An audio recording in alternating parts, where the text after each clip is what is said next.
మా ఏంటోలుడు? Pick pocket మామా. Pick పాకెటా? ఏమంటున్నావురా? మామ అలా చూడు మామ, వాడి పాకెట్ లో నుంచి పర్స్ కొట్టేస్తుంది. ఏది ప్రాబ్లం? నీకే ప్రాబ్లం. నాకా సార్? Purse sir.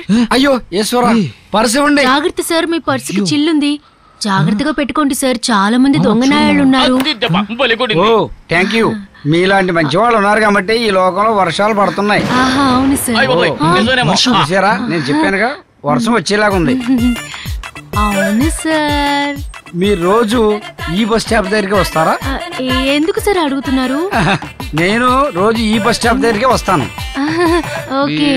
లైన్ వేస్తున్నాడు. నిజమే అల్లుడు. సార్ బస్ వచ్చేసింది సార్, బయలుదేరండి.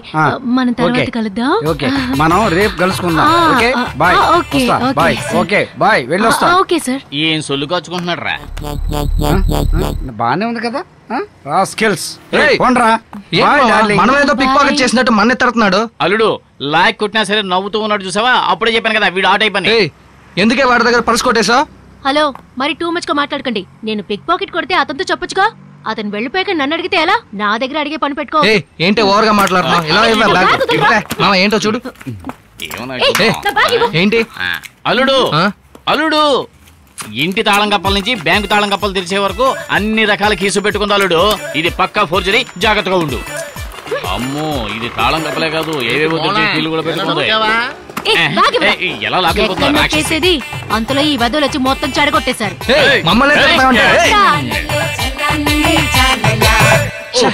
మామ దమ్ముందా?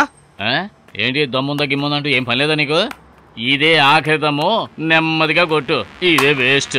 వీడికి టెన్షన్ వస్తే నా దగ్గర దమ్ము తీసుకుని కొట్టేయడం వీడికి అలవాటు. ఆ లైటర్ జాడిస్తే గానీ వెలిగి చావదు. ఇదొకటి. ఏంట్రా? అగ్గిపెట్టే. అగ్గిపెట్టి కూడా లేదా?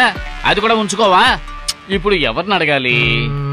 ఏ తమ్ముడు, అగ్గిపెట్టి ఉందా? వినపడడం లేదా? అగ్గిపెట్టి ఉందా లేదా? బాస్ అగ్గి పెట్టలేదు గానీ పెట్టి నిండా డబ్బు సంపాదించడానికి ఐడియా ఉంది, చేద్దామా? వీడికైనా మెంటలా? నేను చెప్పేది నిజం, మంచి ఐడియా. ఏంటి అలా చూస్తూ నిలబడిపోయారేంటి? మా ఏరియాకే వచ్చి మా వాళ్ళనే ఛాలెంజ్ చేసి వాడొక్కడిని తీసుకొస్తానని చెప్పిన తర్వాత కూడా మీరిద్దరు ధైర్యంగా ఉన్నారు చూడండి. మీలాంటి వాళ్ళే నాకు కావాలి. ఓకే చెప్పండి. ఇలా చూడండి, తెల్లారిన తర్వాత లక్షలు సంపాదించాడు నేను మీకు చెప్తాను. అర్థం అవట్లేదే. కన్ఫ్యూజ్ చేస్తున్నాడు. ఏంటి ఆలోచిస్తున్నారు? అర్థం కాలేదా? మీకు దయ్యాల భూతాల మీద నమ్మకాలు ఉన్నాయా? ఇదిగోరా, నేనే దయ్యం, ఈడే పిశాచి. దానికి ఏంటి ఇప్పుడు? ఆ ముక్కే నేను చెప్పాను. ఒకింట్లో దయ్యం ఉందంటున్నారు, భూతం ఉందంటున్నారు, అలాంటివేం లేవంటుంటే ఎవ్వరూ నమ్మట్లేదు. మీ ఇద్దరు ఆ ఇంట్లో ఒక్క రాత్రి ఉన్నారనుకోండి, ఆ ఇంట్లో దయ్యాల భూతాలు లేవని నిరూపించారనుకోండి, నేను ఆ ఇంటి ఓనర్ తో మాట్లాడి మీకు లక్షల డబ్బు వచ్చేట్టు చూస్తాను. మరుసటి రోజు పోతే ఏమంటారు? అల్లుడు ఏమంటున్నావన్నా? సరైన వాగుడికాయలా ఉన్నావు, సంబంధం లేకుండా మాట్లాడుతున్నావు. ఇలా రా, బయట ఎక్కడా చెప్పకు, లోపల పడేస్తా. ఇలా చూడండి, ఆలోచించి చెప్పండి. తెల్లారితే లక్షల డబ్బులు చేతికి అందజేస్తాను. ఏంటి మామ, ఎందుకు చేపట్టు లాకొస్తున్నావు? బంగారం, నేను చెప్పేది బాగా ఆలోచించరా. నీ చెల్లెలు పెళ్లికి డబ్బు లేక నువ్వు ఎన్ని కష్టాలు పడ్డావు. నా పెళ్ళం కూడా రోజు నన్ను వేస్ట్ ఫెలో అంటుందిరా. దాని కళ్ళ ముందే నేను ఒక బిజినెస్ చెయ్యాలి అంటే ఈ దెయ్యాలకు భూతాలకు మనం భయపడకూడదురా. వాడు చెప్పిన అబద్ధం అయితే పర్వాలేదు, ఒకవేళ నిజమే అనుకో మన సమస్యలన్నీ తీరిపోతాయిరా. సిగ్గు విడిచి చెప్తున్నారా, 40 రోజులు అయిందిరా మంచి భోజనం తిని.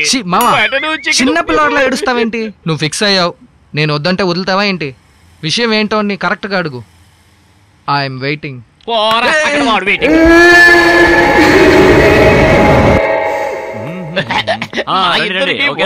మిగతా మ్యాటర్ గురించి మాట్లాడదాం.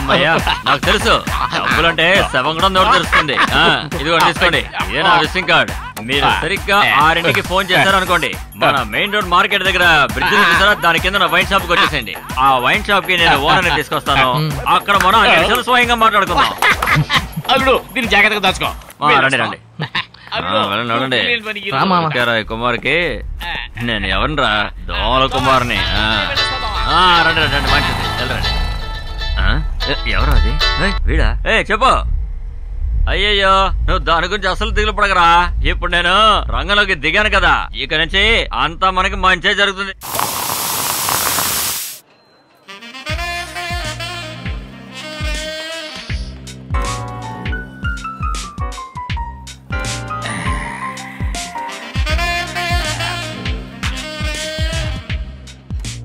రింగ్ అవుతుంది మామ. దోమ ఫోన్ చూడండి వచ్చేసారు. రండి రండి ఓనర్ లోపలే ఉన్నారు. ఆయనతో 2 నిమిషాలు మాట్లాడాను. ఓకే